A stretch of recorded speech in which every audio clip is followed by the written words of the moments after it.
Good morning. I'm going to talk to you about a study today entitled Payment for Sex in a Macaque Mating Market, which was published in 2007 by Michael Gumbert at Hiram College in Ohio. So the motivation for the study was fourfold. Primarily, there's been a lot of research that shows that macaques use grooming sessions to trade for intangibles between each other, and those intangibles might include access to food, access to water, access to safety, and also other grooming sessions. So they actually trade the grooming sessions within each other. One of the main questions that this researcher wanted to answer is, do they trade food for do they trade grooming sessions for sex? Because that had never been characterized before. Essentially what he wanted to do was try and draw a parallel between human prostitution and primate models. Because obviously there's implications for current legislative illegalities of prostitution that can be rethought given this information. And finally, right around the time this study came out, the book Freakonomics also came out. I don't know if any of you have read it, but there's this parable in there about Keith Chen, who is a Yale University researcher, and basically there was a very big misuse of science in which like a bunch of major media sources published that there had been the introduction of money into this primate sort of enclosure, and they were able to trade the money for food, and immediately they started using it to trade for sex. When in actuality it was just one instance and it was never repeated. So this was also partly to dispel those myths. So if there is prostitution in the monkey model, the author thought that he would see three major hypotheses borne out in the data. The first would be that males should preferentially groom females that are sexually available. They should groom them more often, they should groom them for longer. The act of grooming itself should increase the probability of sexual activity, and specifically it should increase the probability of sexual activity with the partner that the male is grooming. So the female that has been groomed should not go mate with a third party. And finally, the frequency of grooming should be related to the male dominance hierarchy. And so in monkeys, there's a dominance hierarchy whereby you have one very dominant male, and then, based on the species, males who are less dominant. And females like to mate with the most dominant male. So the most dominant male should have to groom for less time in order to secure that mating. So the data collection on this study was very long. It was for 2 years, 5 days a week. These two researchers followed around a group of 48 to 53 monkeys in Indonesia. And what they did is they went and looked every time there was a male to female grooming session, what happened, what was the outcome, did it lead to sexual behavior? They also quantified whether the female was recently sexually receptive, in that she had had sex in the last 3 days, the number of surrounding males, so the male-female ratio in the visible vicinity, and also the male dominance rank. And these were compared to baseline rates of sexual acts per hour in females. So the results were that almost 9 out of 10 male-to-female grooming acts were directed at sexually active females, so those females who had had sex in the past 3 days. The majority of those were associated with immediate sexual activity, so within the next half hour after mating, or after grooming, there was a mating event. And finally, the average sex-related grooming was significantly longer and actually more frequent than non-sexually related grooming, and that was a two-tailed t-test with a p-value of 0.029. So here's the graphical data. On the left here, for the y-axis, you can see this is the mean rate of sexual activity in acts per hour for females.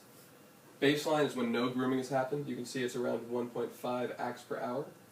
After grooming, it goes way up to 3.5, but this is only with the partner that groomed them.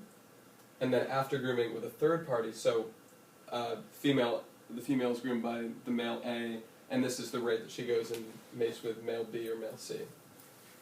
So you can see there's a statistically significant difference between partner and baseline. So grooming does make females more receptive. Also, there was a modulating effect with rank, so the males who were more highly ranked did not have to groom for as long before sex. And that was also very statistically significant. And a linear effect. And finally, the sex ratio was very significant as well. It was actually the most significant part, with a p-value of 0.005. This graph shows the grooming duration before sexual activity, and this is a ratio of females per male. I actually find it more useful if you flip it around, so if you do males per female, if there are a lot of males around in the vicinity, it increases the competition. And so you see here, when there's more males per female, which corresponds to a smaller females per male number, the males actually groom for longer in order to secure that sex. And this also decreases semi-linearly. So this study does bear out that grooming behavior can allow a less desirable male to increase his desirability and his chance of mating with a female. And the amount that he has to groom is related to the social status, the immediate sex ratio, and also if the female has had sex recently. The latter of those being the most important. And this is a way to address, in a market fashion, sexual behavior gender disparity. So, because females put so much more effort into the offspring than males do, males want to mate a lot more than females do, so you have this gender disparity gap. And if males are able to compensate females for non-sexual activity, you can actually reduce that gap because it makes females more likely to mate. So the hypotheses of the study were confirmed, but what does this actually mean? The author actually concluded that this did indeed show, prostitution in monkeys. However, does grooming behavior really prove payment for sexual receptivity? Why is it any different than sort of any other act? So, dominance actions, yelling, beating their chest, any other thing that would lead to sex normally. Also, the author did not mention the percentage of sexual relations that occur without grooming. So they mentioned that there were some, but we do not know from the study, basically, if most acts require grooming beforehand, or if it's only a very small percentage that they were able to look at. And finally, 89% of what? So they mentioned before that 89% of male-to-female grooming acts were directed towards sexually receptive females, but they did not say how much of the time females were sexually receptive. So if that were also 89% of the time, it wouldn't be a very big difference.